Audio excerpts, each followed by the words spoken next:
Good morning, good afternoon, good evening, wherever you are in your day. This is the Go Long Podcast. I'm Tyler Dunn here with Jim Monis and our recurring guest, our favorite guest, your favorite former NFL general manager, Doug Whaley, is joining us right at the top, baby. Good to see you, Doug. How you been? Been great. It's football season right around the corner. You got preseason, college season starting out with a good weekend, and then roll into the pros. So every day's about to be Christmas, right?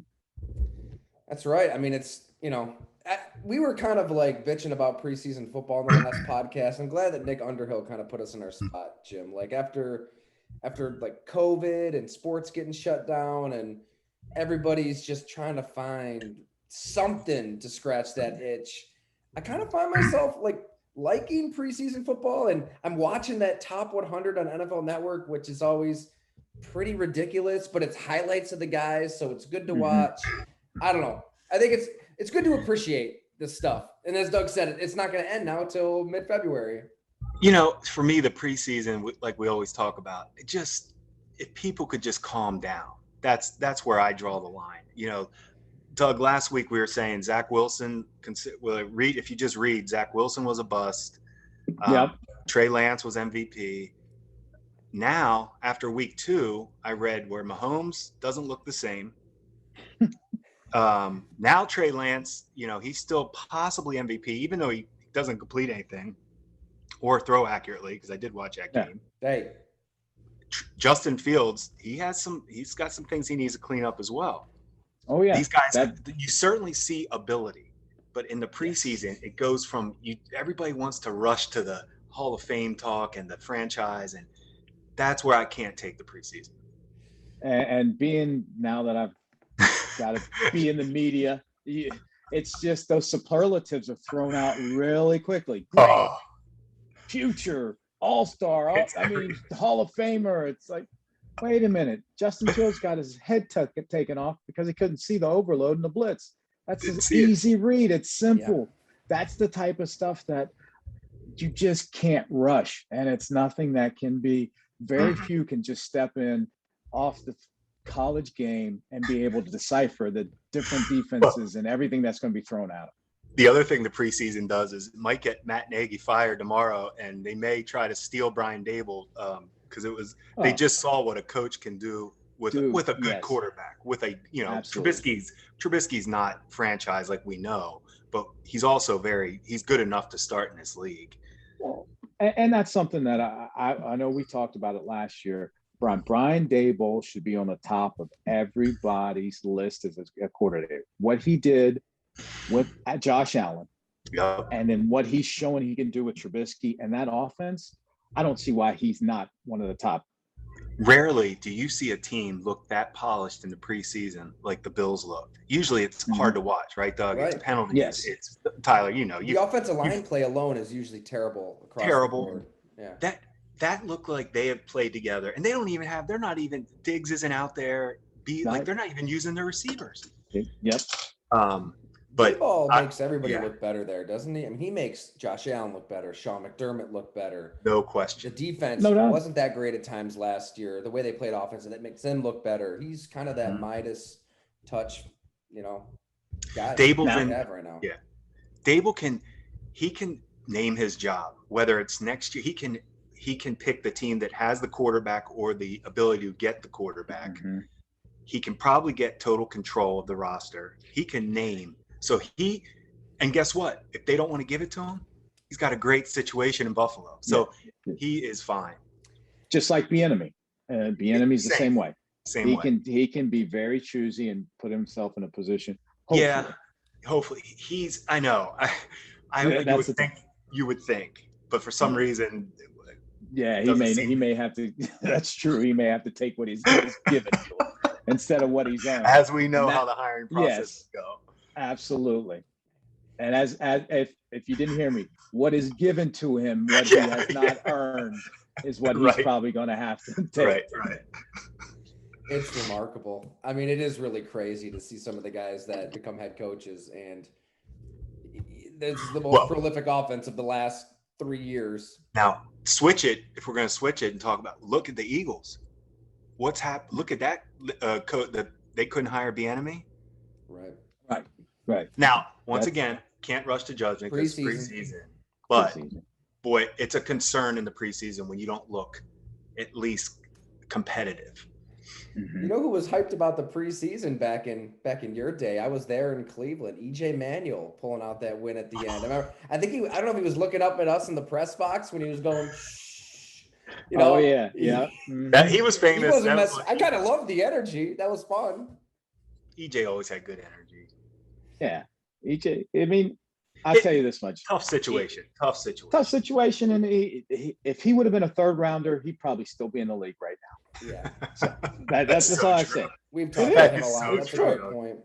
He's a So true. backup spot guy that could probably hopefully get you 500 for 8 to 10 games. You don't want him starting for 16, and he could have had a long career. But once you get that first round on, you look like Josh Rosen. Well, Doug, what is that made me just think of? I know we're going to be all over the place, but Haskins. Does Haskins have a shot at beating out Rudolph?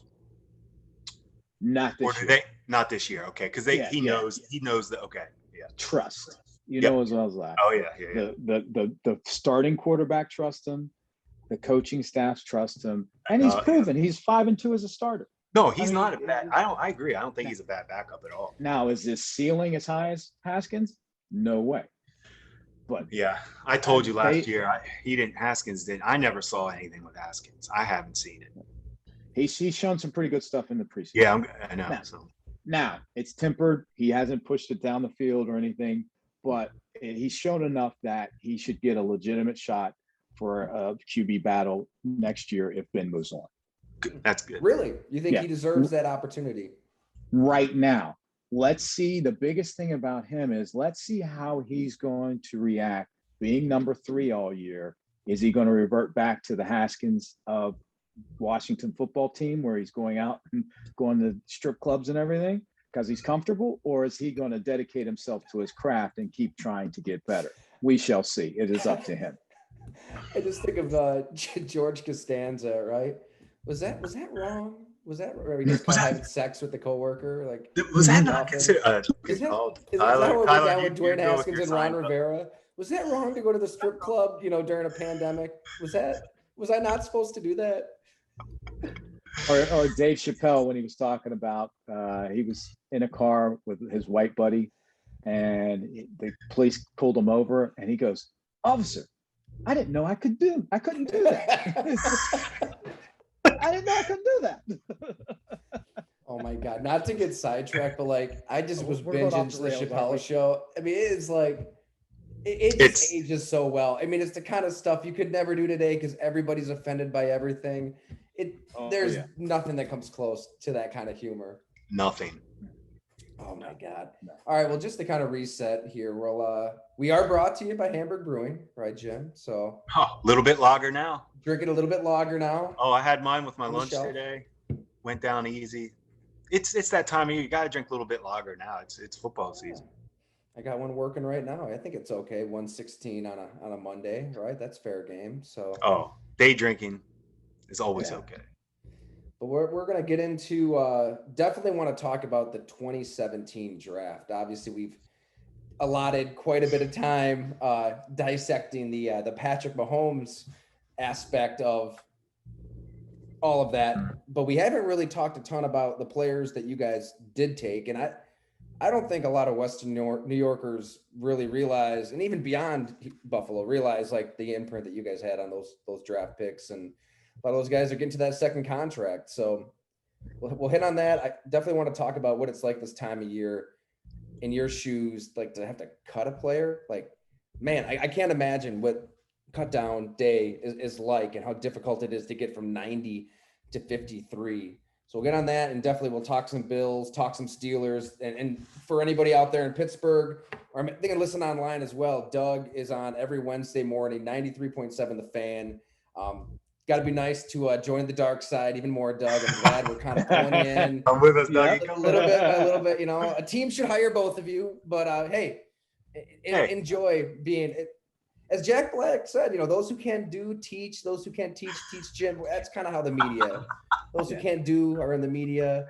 So here we are. Hey, Hey, I love it. I'm all in. I mean, because guess what? You're never wrong. And if you are, you just move on to the next subject and never bring it up again. It's the best. And you don't have to Absolutely. be, when you lose a game, you don't have to be miserable. Nope. When you win a game, it really just gets you to the next week. You just can breathe for a week. You don't even enjoy it. Yeah, this isn't that bad. This isn't that bad. That's why, like, why did John Gruden? What are you doing? Like, Oh, you're getting paid millions of dollars to go on Monday Night Football, and now I get it. They paid him a lot of money. That's what he's doing, I guess. that's But why. like, That's yeah, why. that's why. But I mean, he obviously doesn't really know what he's doing. It's just been a disaster. So I don't know. Maybe he doesn't Well, care. I mean, no. Why would you? You're talking about getting fat and happy. I mean, he's got total control. He's making $10 million a year, and it's obviously obvious that it seems like the game has passed him by. Well, the best part's going to be when he fires Mayock, and then he'll somehow either get another guy in or he'll get more control because he'll be able to push it off on Mayock and his however many defensive coordinators he's already fired. I mean, it's such a game of survival. I can't imagine being in your position where it's like, I mean, you guys were a part of it and the ship wasn't even really sinking for you guys, but it was teetering, 7-9, 8-8. But people are starting to scurry for those lifeboats and the life rafts and look out for their own ass. And it's these relationships that you probably thought were really close internally kind of fracture behind the scenes, and people are out for themselves. Well, and it just shows that a lot of people don't understand that if you collectively win, everything else takes care of itself. Now, when you don't collectively come together, and I hate to use that coaching term, row in the boat, everybody rowing in the same direction. I hate to say it, but it's kind of true. If everybody says, hey, listen, we got to win. Let's do everything we can. Look in the mirror. What can you do to help this organization and this team win? Do it to your best abilities. And if everybody does that, then we're going to win. And guess what? Then we get to the playoffs. People get promotions. Coaches get head coaching jobs. The assistant GMs get GM jobs. Everything else takes care of itself. But you got to focus on yourself and doing your job the best of your ability to help the team win. A lot of times it's, oh no, how can I make myself look better and not worry about everybody else?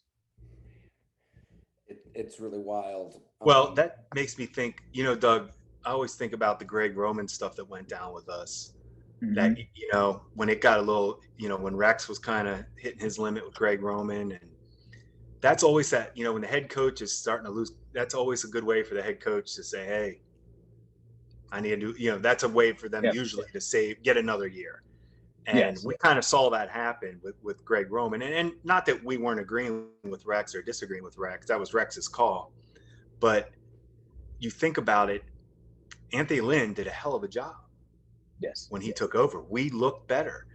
Yes. And Greg Roman, what was his excuse? Well, I didn't get my quarterback. I didn't have Matt Castle. Now he's in Baltimore coaching a borderline MVP candidate. That's how it works. I don't know about you guys. I always thought you were a Matt Castle away. Those Bills teams.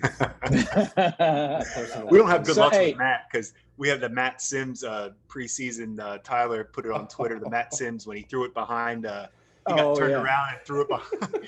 And Tyler put it on Twitter, and I was like, yeah, we didn't even, we had a franchise guy right in front of us, and we didn't even realize it. Yeah, right there. And the Cowboys thought they were Matt Castle away as well. So see how that worked out for them. Right. It's amazing what Sorry, Jim, go ahead. No, I'm saying it's amazing. Castle, his whole career is just fascinating when you really think about it. To give him credit, I mean, he didn't even play in college. Yeah. Right. Went 11-5 with the Patriots. I mean, so you got to give him some credit. He did. I mean, what he did was incredible. Absolutely, no doubt. But he wasn't better than Tyrod. I don't care. No, not whatsoever. Fast forward. And 2017. Let's here we go. Give you guys some just due here. I'm just looking at it. Tre'Davious White, 27th overall. Zay Jones, 37. Deion Dawkins, 63. Matt Milano, 163. Peterman, 171, who just lit it up in the preseason, by the way. Oh, it's his time to shine. Tanner Vallejo, 195. That was your draft. So obviously 3 of those players are core starters on their second contract now with the Bills. And they're all still playing. Yes. Now that might change after cutdown day, but for them to still all be on teams right now, Doug, we know how that goes. Yes. But you're talking mid-round picks don't usually, they either get out of the league quick or that was a good draft. I mean, yeah, especially under the circumstances, because what you're doing is you're trying to get a feel for a new coaching staff, a new system, and try to have the marriage between of what we do and our scouts have done all year in breaking these guys down and scouting these players, and then departing that information on to the coaching staff and trying to marry, hey, what do you guys look for and what do you want to be successful in your system? And here are the players that, well, when we were scouting them, we were thinking of them in a one system and one way and under one regime. Now we have to transfer it to another regime. And that's what we used to always do, Jim, is, all right, forget system. Can this guy play? Because good players transcend any system. And that's the hardest thing when you're personnel versus coaching is Reggie Ragland's always a good example as where, he was perfect for what Rex wanted to do. He really was. And if you remember, before he got hurt in training camp, I mean, it was like he was making every play. He was learning everything. His injury, that's not a guy that can really afford injuries because he's not the best at keeping himself in shape. But it goes to show you how much Sean didn't have any place for Reggie. And that's not our fault. It's not Sean's fault. That's just not that's not his style. So Mark Dominic took over. Yeah, we know Mark. He used to be the GM in Tampa. Yep. Right? Exactly. So he was just kind of grading out all of these drafts from that 17 year and gave you guys, let's see, an A- for that group. And you look around the division, I mean, gosh, from New York to Miami to New England, most of these players, they're not in the NFL, not with their teams, were busts. Can you just kind of take us through? Obviously, we spent a whole podcast, the first episode, talking about Terry Pegula loving, wanting, coveting Patrick Mahomes, and I don't know. Everybody can go back and listen to episode number 1 if they want to relive that. But we kind of been there, done that. Yeah. One person not on this podcast who has an open invite on the podcast may have had final say and didn't want to roll with a rookie quarterback. So open invite to Sean. Before we move on, is there anything else that we didn't hit on with that decision to trade out of that pick, or did we touch on everything? Nah, I think that's been touched on. Okay. But I mean, talk about the next best thing for a franchise to trade down, get another first, draft an elite cornerback in Tre'Davious White, and have that ammo to move up to take Josh Allen the next year. I mean, you couldn't paint a better. Consolation prize doesn't even really do it justice. I mean, I think you'd still rather have Patrick Mahomes. That's a pretty good situation to be in, though. Yeah, you want to talk about going from, okay, we set this franchise up for future success, not only with Tre'Davious, but having 2 first-rounders and a bumper crop of quarterbacks coming in 2018 to like, all right, things are breaking our way to being escorted out of the door. You want to go from the highest of the highs to the lowest of the lows. Welcome to the NFL, fellas. That's what's crazy is what we were talking about. Like, you can lose your job for so many reasons. And okay, so Sean wasn't feeling us, whatever. Even though we got him the interview. And back to Pegulas and being the choice. Yes. How can you pull off that type of draft? Small details. How can you pull off that draft? And that's what it goes to show you. Nobody cares what it's all about who you know and who likes you. It's not about who the media has on you and what the media says about you. Yeah. Or agents. Agents too. Yes. Look at Nick Saban. Guess who Nick Saban's agent is? Jimmy Sexton. Guess who he hires right away? Bill O'Brien, Jimmy Sexton, and Doug Marrone, Jimmy Sexton. That's how it works. Absolutely. That's how it works. Mm-hmm. Why wouldn't it just happen earlier? I mean, maybe I'm naive. Is it because you guys have all these draft reports and have some confidential information that he can't just fire y'all? Why wait until the day after this draft? I think Sean wanted to see I think Sean did want to see if he could work with us. I do. Mm-hmm. I think he really wanted it to work. I think he did. I just think we weren't his style. Yeah, we were totally different styles than what he was all about. He's a more regimented traditionalist, by the book. And especially if he's had experience in that, he's not a guy that can adapt to new philosophies and new ways of doing something, especially on the run, especially in a new environment. So, and it's obviously shown because who did they hire? Someone that he had spent 7 years with. And so he is one of those people that, all right, he's not I wouldn't say, I don't mean this in a way that he's not intelligent. He's just not a quick learner, as in he needs to know that every minute detail of what we're doing, why we're doing it, and then get comfortable with it. So he needs time with new philosophies and new things that come his way. It's a good way to put it. I mean, you can kind of tell from afar, like that obsession with details is kind of who he is. Right? And which is obviously proved him right. Right. It wasn't that we weren't like, I mean, we had details too. I mean, we did our work on all these guys. We just, once we had a conviction or a feeling on a guy, we were good. Yeah. We had all the info, where it just took Sean a little longer. You touched on this too, Jim, before we get like to these players themselves, but like the dynamics in that draft, I think that kind of gets lost in translation over the years too. People just assume, oh, I mean, you guys were dead man walking, what in the hell were you really doing in that draft room if you're let go the morning after? But talking to you guys, whether it's on the podcast, off the podcast, that's not really the case. I mean, for me, I thought for the situation we were in, I thought we worked well together, and obviously the proof's in the pudding of what we produced. And I was excited to say, okay, let's sit down with this coaching staff and say, what did you guys like out of that draft process? What didn't you like? And what can we improve on?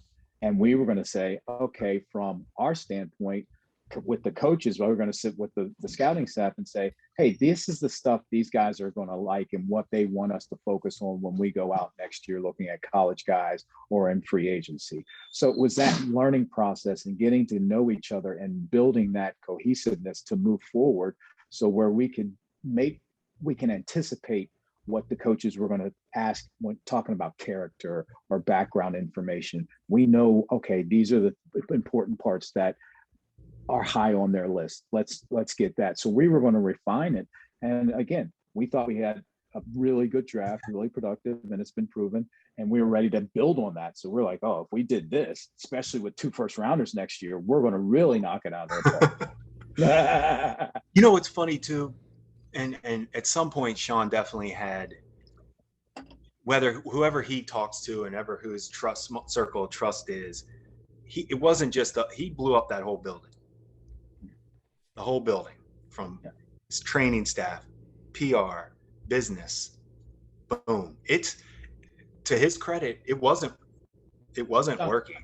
And he didn't necessarily just say he basically wanted a full reset on the whole Buffalo Bills organization. I can't disagree with him, because they're a well-run franchise. Yeah, right now. No doubt. Oh, and that's why you say it. It's one of those things where you say, I was in the wrong side of it, but I completely understand. What are you holding on to there? Mm-hmm. Even if we produce what we produce, we hadn't been producing before, and we were part of that culture that hadn't been in the playoffs. So it's all right, let's move on and let's put our mark on it. And we always have to make sure we throw in that, man, life gets a lot better when you hit on that quarterback. Oh, yes. Because I know some people, I know that in the Buffalo media world that, Beane and McDermott do no wrong, but I'm just telling you, study these draft picks. Josh Allen is making a lot of people not see some things. Yeah. Makes everything better. Covers up everybody better. Absolutely. Yeah, we don't even talk about Ed Oliver. Ed Oliver is like, he's just, watch him in preseason. He can't get off a block. What about Tremaine Edmonds? He's okay. Are you quick to get Matt Milano? Who would the Bills rather? Who would Bills fans rather have, Milano or Edmonds? That's a good question. Because look where we took Milano, and look what they did to get Edmonds. So Right. That quarterback, man, it's like quarterback. a really powerful dose of Toradol, just stuck right in your ass. It's gonna make a lot of pain go away, It does. It does. Because you just need that one guy to be on, not Yeah. 21 others. You know what I mean? It's just law averages.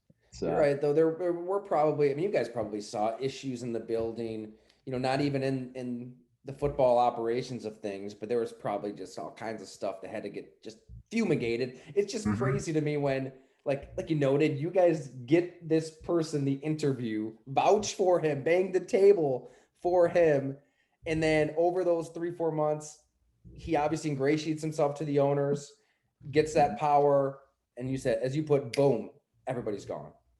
Like, hey, Doug, I can't think of anything, covering the NFL. I haven't seen anything quite like that.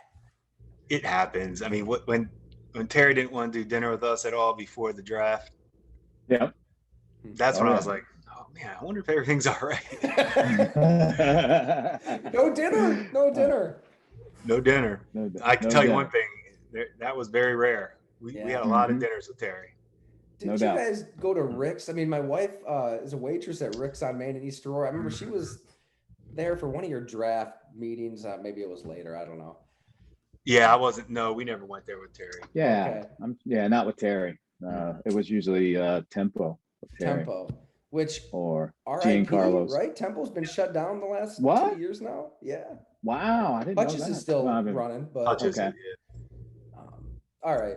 Digress. Sorry to kind of go down that road, but I just think a lot of the listeners are interested in the inner dynamics of everything. But it's like anybody else's job. It's the guy at the top better like you. Doesn't necessarily mean you doing a good job sometimes. Does he like you and trust you? Yeah. I tell you what, here at Go Along headquarters, Edmund, our dog, just has been barking nonstop, and it's getting kind of he might have to go outside for a while. We're taking a similar look here with our business. You got to strip it to the studs. See what's right. Working like in the boot. He's a good boy. He's a good boy. All right. So as you do the trade, right? So you're selecting 27th overall. Were there, as you're seeing the picks go off the board, the players go off the board? Was Tre'Davious White the target? Did you have a couple targets? We've touched on it here and there. Maybe Doug can kind of weigh in as well. But like, what's it like when that pick is there, and what's the thought process with Sean, with everybody? We felt very, very confident that Tre'Davious was going to be there. And when people talk about mock drafts, we don't follow mock drafts as in that's where these guys are going to go. What you want to do is see a range of, okay, in these mock drafts, this guy's going to be in that range of 15 to 20. Well, going through all our mock drafts and everything we talked about, a lot of people didn't have Tre'Davious until late first, early second.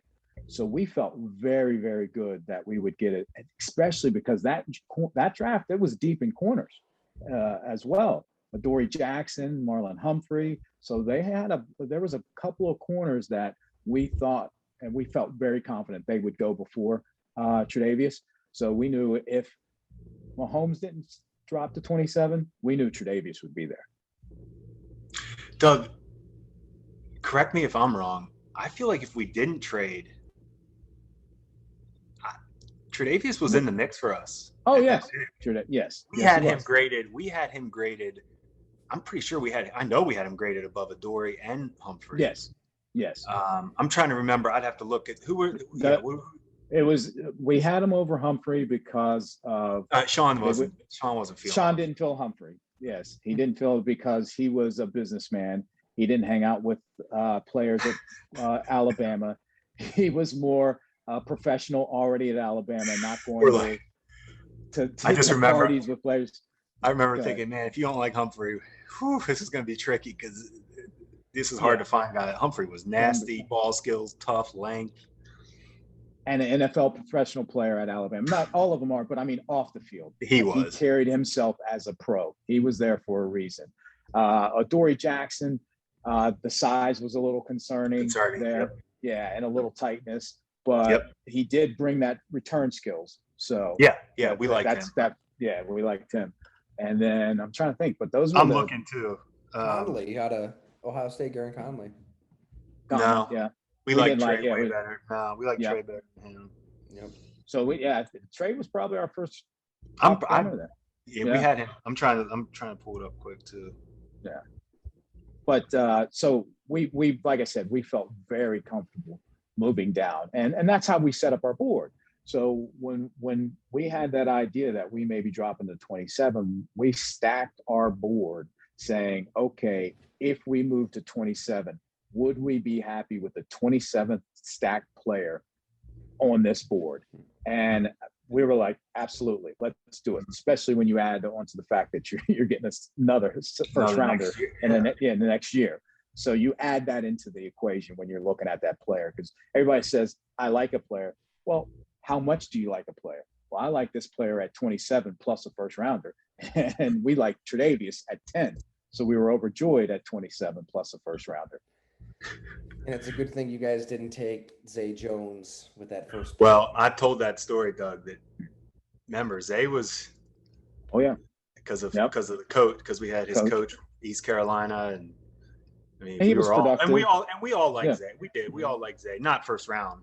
Our No. scouts, none of us thought he was a first round player at all, but we did feel okay about him in the second round. Yes. Right, and the talent was there at ECU. Just kind of Mhm. just skip through him. I just He's sometimes out in about the mental side of uh, things with guys. and he's in Vegas, and I've been reading he's doing pretty good in the preseason. So stepping up now that he's got his chance. So we'll see. Definitely. And then what was it? Dion. He had Dion. he had that off the field issue. That was the only- but- our scouts did a good job with that. Great job. Mhm. Because it was Marcus Cooper was the scout too, Northeast scout, and did a great job of explaining that, hey, this guy is high character. It was a crazy incident, and when you really look into it, and Tyler did a great story on it, that Dion really was not. Yeah, he was fine. It is We had a really blue wild. dot on him as far as he was hot. We ended up having Yes. a high character guy. Yeah. Mhm. I'd be fascinated to know like what that process is like for you guys to get to the bottom of that, because as Dion told that story, and our story's up at Go Long if people want to check it out. Like he was out at a party, Philly, maybe a rough part of Philly. He was with a teammate who was a good buddy of his, a white teammate who he said was like the only white person at this party, and was kind of getting picked on, bullied. One thing kind of led to another. In the corner of his eye, he sees his buddy hit the deck, and then he just is defending his teammate. Like he's just fighting to be there for his guy. And he said that the person who kind of antagonized the whole fight had like a history of this with athletes at Temple. Like he was always kind of in the mix. So, that's Deon Dawkins' side. Do you remember talking to him about this? The coaches, Matt Rule, everybody at Temple about this? How do you get to the bottom of a situation like that? It all checked out. Yeah. Everybody gave us the same story, and then to hear how they raved about him, as right, Doug? I mean, we didn't have any issue. And this is where it goes on to relationships. When you have a guy that's been in an area for so long, they end up trusting him, and he can get to the bottom of things. And there's that saying, everybody can't tell the same lie. So if it was a lie, there'd be some discrepancies when you go down the pecking order from the head coach, the position coach, the pro liaison, to whoever, even to the player. But everything checked out exactly how everybody said. So we're like, okay, we got to go with it. Yeah, man. And, probably a top 10 left tackle, just went through his COVID battle. My God, I don't know if you guys caught that. Yeah. Oh, I heard about that. But he's back and they need him. I mean, if next to Josh Allen, I don't know if there's a more important player. Stephon Diggs, I'd suppose. But next to those two on offense, if they don't have Deon Dawkins out there, it's ugly, right? I mean, he's that important to what they do. Yeah, they don't have anybody behind him. Yeah. All right, Matt Milano, then 163. Memories from scouting him, drafting him.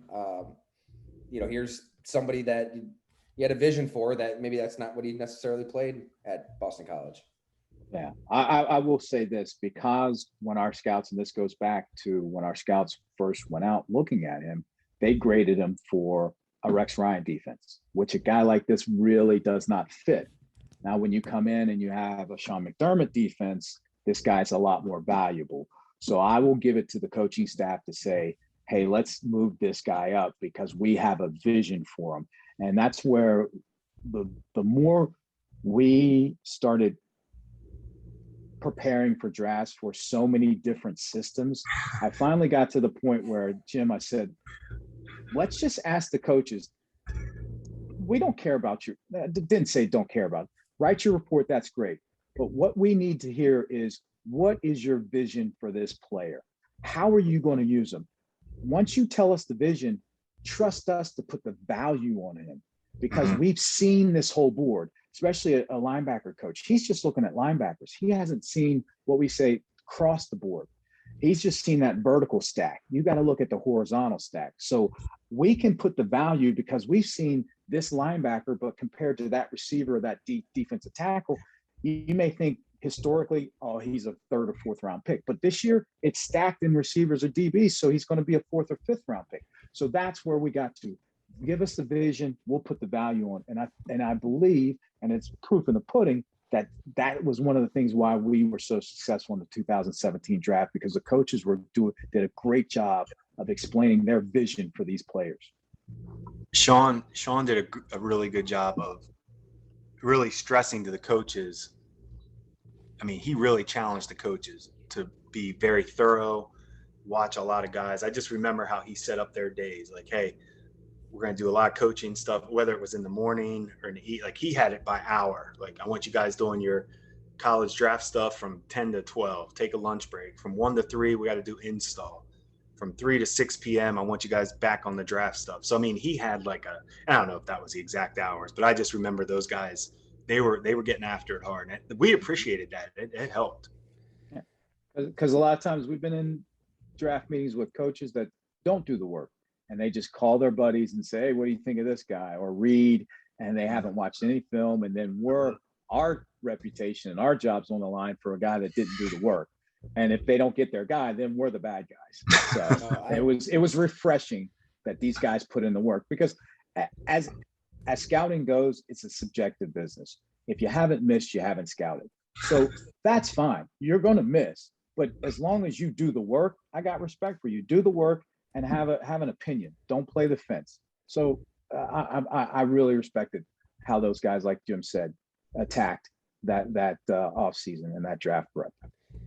You're telling me a Rex Ryan coaching staff, maybe there was a few on there that didn't want to take their study that far, take their work that far? It's hard to even, I'm telling you, it's hard to even pinpoint. It was such chaos sometimes. It was like around what coaches are coming in, coming out. We had so many coaches. You did. I mean, yes. Doug Marrone, yes. His staff back and forth. I mean, but even Rex, 3 staffs in so 4 many years. assistants. Rex had so many assistants, and he did. Like position coaches had assistants. It was like, and it was just a lot. So, and this is totally off the subject, but I still have to understand, with technology the way it is now, how come staffs are getting bigger and they're still working the same hours? Help me understand this, where we can get clips of every third down when he's 3rd and 8 from the -20. In a second, you can hit that and come up with every clip. But you still have 30 some assistants and they're still working till 1 o'clock at night. No. I don't understand where just say they work that long, right? To puff their chest out. I just don't understand it. Somebody's going to have to break that down for me from the coaching ranks. We were laughing about it with Chris Sims, right, Jim? With like, Chris Sims totally agrees. Coaches in the building, like just to be there. You know, I'm gonna sleep at the office, gonna stay there all night. Like, I told that to Chris. Just to say that. Walk around. Oh, I went out. Oh, there. I walk around the office around 7:30, 8 p.m. Most of their heads are knocked back, right? Yeah. With the cowboy in their hand. Yep. Yep.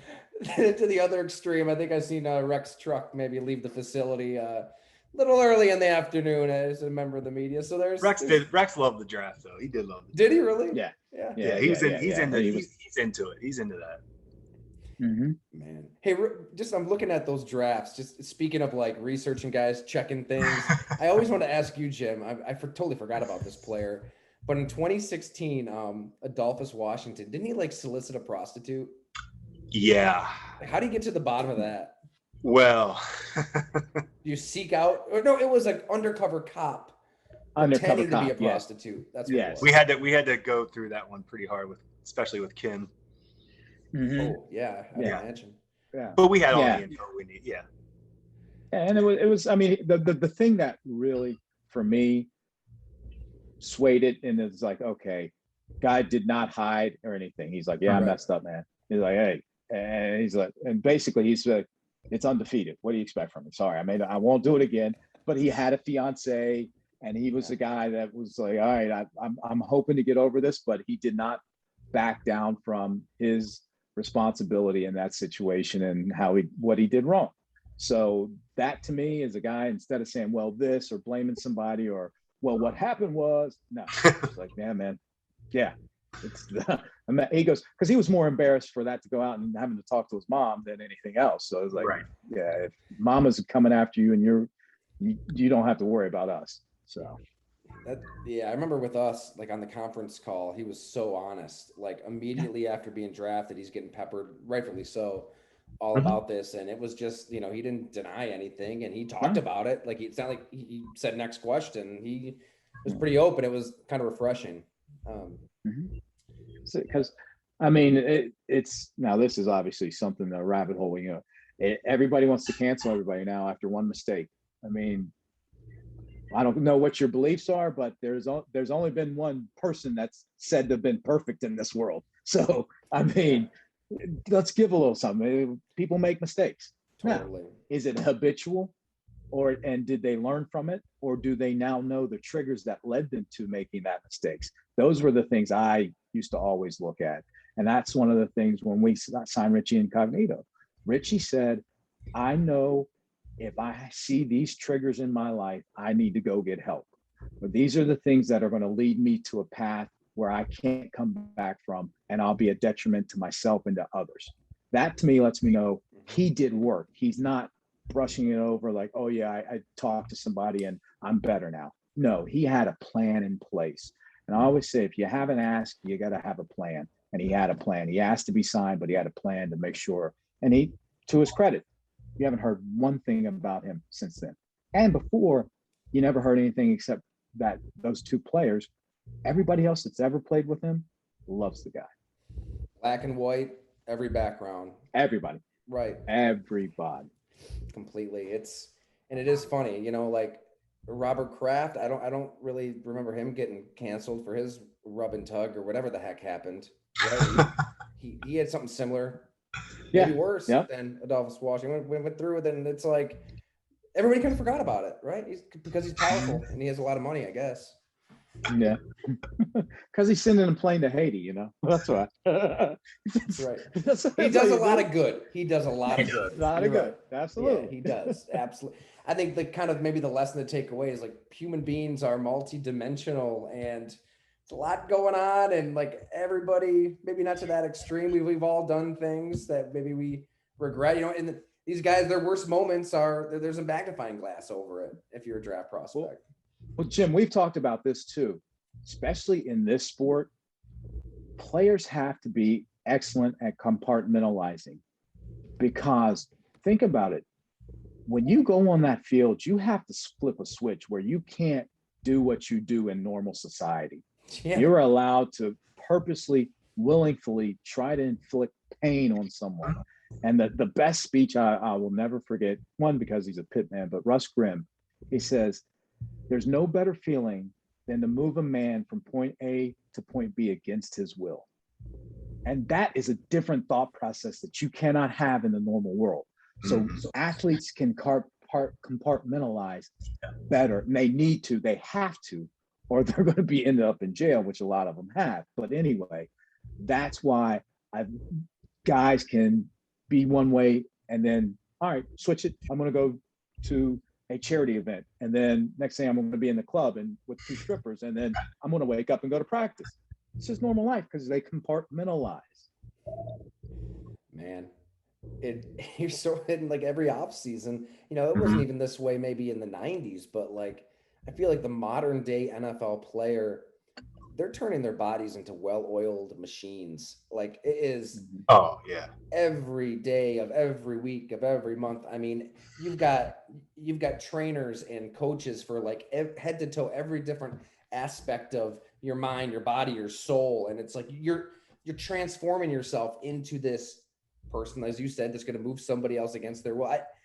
That'd be tough to just kind of like flip that switch, turn it off, and enter. Which is, I think that's why so many guys struggle when the cheering stops and they Oh, have to retire. Like they can't adapt. It's I hate comparing anything to war because there's no comparison to war, no. but it's in that same vein of like you're in this world and you have to leave that world and enter this world that we're in, and it's tough. And what makes it even more tough, it's at a young age.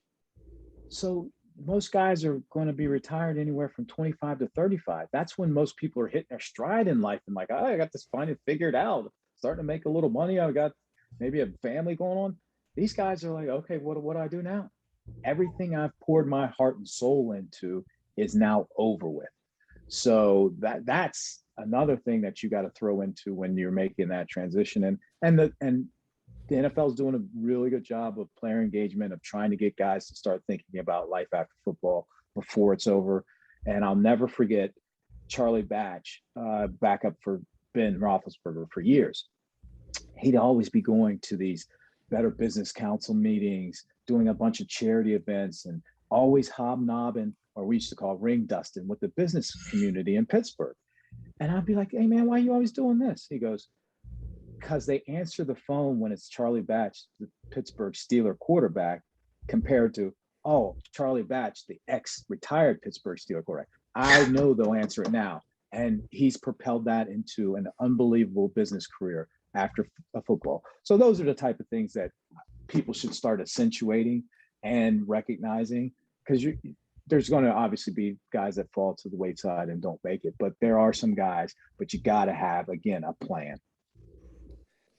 Man, well said. It's your identity. And when you guys both played, we all played. There's something about this playing this sport, and it's who you are, and it's something you've done forever. To just not do that anymore, it's painful. My God, it was painful for me to give it up, transfer from St. John Fisher to Syracuse, and like just go in the media route. You guys played. I mean, you probably remember that moment where it's like, okay, I'm not really good enough to play. I'm going to do something else. I wasn't getting. We were getting. None of us were getting paid to play though. These guys, it's different when we were always preparing for our future jobs because we knew I did. Doug, you may have had a hope, but Tyler and I don't think you weren't thinking you were going to NFL, so you were going to prepare for it. These guys, a lot of these guys have always prepared for the NFL. Mm-hmm. Yeah. No, I'll admit. I mean, I knew it was a big slap in the face. So I had a workout. I think there was one scout from the Ravens and a Blesto scout. And then the Steelers had what we call a local yokel workout. So it'd be guys from local schools that didn't get on. And here I was, a 3-year starter at Pitt. And our long snapper got invited to the workout and I didn't. That's when it was like, okay, Mike Tyson to the jaw. Football ain't for me. So I kept it moving. Yeah. What's the next thing and what's the next chapter in life? I was like, what? The long snapper? I can't even get. I was like, well, self-evaluation is the key to life, man. More than that, I just mean it's just intoxicating a sport. Like it's just different about football in general. So you take that away from these guys and man. Well, hey, before we close it up though, I mean, with cut down day kind of looming here, going from 90 to 53, there's not really going to be any good memories from something like that. Like, it's the worst. How tough is that? Like, how to bring somebody into your office? I mean, just speaking of like leaving probably a lot of these guys you're bringing in, this is it. They're done with this sport. It's one of the first times a lot of these guys are going to get slapped with the reality of life, as in, what am I going to do now? This may, like you said, might be my last chance to ever don a football uniform on and to crush someone's dream that they've been working for it for multiple years. It's nothing easy. It's not. Now, majority, I've been doing it because I was the pro director since 99, I've been cutting guys. What you want to do is be as professional as you can, but also explain to them that, hey, this is why we always told you, when you get your chance, be ready, and you got to stay ready. Now, this hurts, and you're going to be on the street, but you may get called tomorrow, and you may get called 3 months from now, but you always got to stay ready. So you try to leave them with some encouraging words. Jim, anything to add? No, I always respected Doug in these situations because he always made it a point. You want to treat these guys, this is a hard day, and they want to hear from the GM, and they want to hear from the head coach or their position coach. And I always thought it was good of Doug. I don't think everybody operates that way. I don't think every GM's necessarily, cutting the guy, or at least explaining to him why. Doug always said, yep, just bring him to my office. Like he always, so even, sometimes I would cut guys during the season, or, some guys that might have been on our practice squad, but they would meet with me first, but then they would go to Doug, or meet with Doug first, come to me too. But it always made me think that, yeah, there are right ways to, I don't want to say fire people, but cut people. There's right ways to do it. And you got to be honest with them, and they really respect if you're honest with them. Yeah. They may not agree, but they respect. They may not agree, but they want to hear it. Like, hey, honestly, it's going to be hard for you to catch on ever here. Hey, you're a step slow, or, hey, you had 2 drops on some opportunities when, you don't have a lot of opportunities. So the trust factors, you just have to be honest with them, paint the picture for them to say, hey, this may not be for you, but if you want to keep trying, we're not going to tell you not to. Be ready, like Doug said, and be ready. And then there's the opposite way. Yeah, I'll remember you had the cut down days, but I also remember my last conversation with Robert Wood and Stephon Gilmore. Like, love you fellas, but we ain't going to be able to afford you. So go out there and make your money. And they're like, and appreciate it. Because I didn't want them to think that we didn't want them. Mm-hmm. We just knew that what they brought to the table and what they were going to command and where we were as an organization and what we were trying to do, we just couldn't afford them. So it goes both ways, and they appreciated that as well. At the business part, that's a good, yeah, you're right. That's a good way to explain, hey guys, look. Yeah. Good for you. Go get that money. Once again, they're like, okay, we get it. See it. And real quick too, I had a story on Chris Hogan up this morning. I mean, you guys I guess he was found, quote unquote, on Hard Knocks by the world, but then Miami. the Dolphins don't even send him to the practice squad. Like they cut him loose after that training camp. You guys bring him in. He spends 2 years kind of as a P squad reserve, and then as a number 3 receiver for 2 years. Yeah.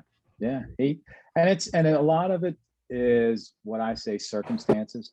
There's guys with talent, and if they're in a different circumstance, they don't get a chance to get their footing. He was in a position with us and where we were as a team to be able to show what he has and get his footing. The circumstances weren't great in Miami, but they worked perfectly here when we were in Buffalo. And didn't he just go back to lacrosse? Now he's with the Saints. Went to Saints. Oh, okay. Yeah. Hell of an athlete. What do you want to talk about? Speaking of finding people, talk about our tight end finds. Yeah. This goes back to it's really cool to see, and we had Chris Manhertz on our podcast, and I'd like to try to get Logan Thomas on. I don't know when a good time to get an active player on, but I think he would do it as well. But that's where scouting's fun, where we, to uncover guys where Manhertz we talked about, didn't play college football, but hey, Doug and I remember going to that workout place in Williamsville. Yeah. Yep. To watch him run routes, and we're throwing to him. I mean, it was like, what are we doing right now? All you had to do really was look at him and say, yeah, I'll take a chance on this guy. But to see him, how hard he's worked, and I just read an article where Urban Meyer, they're going crazy about him in Jacksonville, about he is a dominant blocking tight end. Logan Thomas never played tight end either. Yeah. And Doug, if you remember, we had to sign him because he was on Detroit's practice squad. Yep. So we had to sign him to the roster. Yeah. And this is where Rex was cool. And we're like, hey, we have to to get this guy. We think there's a huge ceiling for him, but to get him, we got to get him on. We got to sign him to the roster, and we did it. Yeah. And, and I know he was here for a little, and he had a tragedy in his life. I believe he lost a child. I have to go back and look exactly what it was. Yeah, there was something that after we left, I think that happened. But to see him just succeeding is awesome. Like that, those are the things that we did well. Once again, nobody cares, whatever. It's fine, but those are things we don't forget. Yeah, and those are the things that when we're out and we talked about it, say, you know what? Most people may think we were garbage. Right. We feel pretty good about our track record of finding talent. Yes. No doubt about it. And I mean, you guys are the first to say, I mean, you said it halfway through this podcast, like, we get it. You had to do what you had to do in the building to reset and reload, and it had to kind of be everybody. But can you imagine this Bills offense with Logan Thomas and Manhertz? Exactly. Are you kidding me? Mm-hmm. That's the only thing they're missing, because Dawson dropped another one this week. Is that right? Yeah. Mm-hmm. They could use a tight end. So, do we have some time? I need the breakdown of the Bills, because that'll be the first game. First game, Steelers. Doug, you got, because I'm getting ready to, I'm going big on the Bills on this game. So talk to me about these Steelers. How good are they? I would go big. Here's the issue. They're secondary, unproven. You got Hayden, that's it. And Minka. The rest of it is going to be new guys, except Edmonds, which is he's a box guy. And their offensive line is going to be all new starters, and one of those guys coming off major injury. Now, Najee Harris is legit. He's good. Those Fairmouth, the second rounder from Penn State, red zone target for sure. And their wide receivers. For them to have a chance, though, they need to dedicate to the run and keep the Bills offense off the field and take advantage, just like Kansas City. I'd use Kansas City's game plan from last year against the Bills. That's the only way. But if they get in a shootout, I just don't think they have the horses in the secondary to keep up with the Bills wide receiving core. That's how I was thinking. That Bills are just so loaded offensively. It's like, and I always think that is we've talked about this. I just love that recipe. The teams that are loaded like this get up on teams. Now you make the Steelers have to play from behind, and I don't think, from what you just said, that's not going to be their recipe for success. Nope. Not at all. So that first half will be interesting to see how the Steelers come out. If they, like you said, they can get to halftime, and they're right in it. That'll be to me a telling sign that, okay, this Steeler team they're doing what they need to do with who they have. So that's the weakness, and the Bills the Steelers synopsis. Give me the Bills. Where are their weaknesses? Oh, I see. That's where I think defensively, Tyler and I talk about it. We need to see who's going to step up pass rush wise for them, and defensive line in general. They've invested a lot in their defensive line. Yeah. So let's see who steps up. They have some new guys that we're gonna have to watch a little bit. I know NFL Network did a thing. I think the Iowa defensive end, Espenza, AJ or something. AJ, I always say his name wrong. But they're looking for big things from him. So they're looking for some guys to step up. Is Oliver going to step up? Is he going to step up? The Miami defensive end they drafted in the first round this year, showing some signs here early. So I think for the Bills, I'd like to see them. Well, it's funny, because now you're saying this, the Steelers want to run the ball. Bills defensive line necessarily, that wasn't a strength of them all the time. So that'll be interesting. That'll be where the Steelers might be able to, I'm sure that's what they're going to try to, like you said, just run the ball, keep it away from Josh Allen. So I think the defensive line is what I'm keeping my eye on for the Bills. So secondary for the Steelers and defensive line. Defensive line for the Bills, Those are the two units that are going to be under the spotlight this first. And when I say that, Doug, only because they've invested first-round picks, second-round picks, free agent signings. That's why I'm watching these guys, because they've invested a lot in it. So they must have their concerns too. Mm-hmm. Why doesn't Ben Roethlisberger, to me though, it's like he's the same guy. I don't know. He does look. The pump fakes and the way he just kind of like trots around and he goes left to right and just shugs guys off, and No. I don't know. He just seems like the same player. Play for I tweeted that, and I'm not a big tweeter, but I'm starting to get into it because of the media. But when he threw that pump fake and then had the pump fake and threw the touchdown, that is vintage Roethlisberger. He has the best pump fake I've seen in my 20 plus years of scouting. It's just, I mean, it's he can pump fake, reload, and put it right where it needs to be. And that's the ball placement after a pump fake. He is just, that's one of his unique skills, and a lot of people can do that.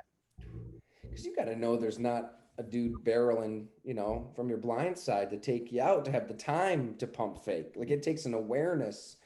I think a lot of quarterbacks aren't going to pump fake because they think, oh crap, there's somebody breathing down my neck. To pump fake, reload, feet, get your feet set, or not even be able to get your feet set, and then put the ball where you want it to be. Yeah. And there's a difference between accuracy and ball placement. But to be able to place the ball where you want after a pump fake, that's a skill that, like I said, very few people have. Doug, that was great. Man, thanks so much for doing this. Always a pleasure, Good to fellas. see you. You golfing today, Doug? No, not today. It's getting a little too hot. It's going to be 90 and 98% humidity. I'm like, hey, man, I like to golf when it's comfortable. The older I get, I have no problem with being comfortable. I like it. And that's what I'm striving to do every day, be comfortable. So it beats like, right. you know, sitting down in a room having to cut guys right now, I imagine, you know. No doubt. Well said. Well said. Oh, Tyler, I'll get with you. I think I'm coming the weekend of the 19th. That's yeah. So I like it. Yeah, I got to come up there for some other business, and that might be the day, Tyler. That might be the time. Go to Hamburg for a little show. Yeah. I was gonna say, like, you know, we're have people come out. We can talk. Yeah, let's do it. Yeah. Like, let's do a podcast. Let's do a hangout. Let's hang out with you know, That'd be whoever fun. wants to come to Hamburg. Yeah. You know, drink some Yeah, beer. I'll confirm in the next week or two, but it'll be like, I think, that second week, 19th, 20th, 21st, something around there. All right, you heard the man. All right, fellas. Mark your calendars. Thanks so much, fellas. Great to see you. Good seeing you. Take care. See you.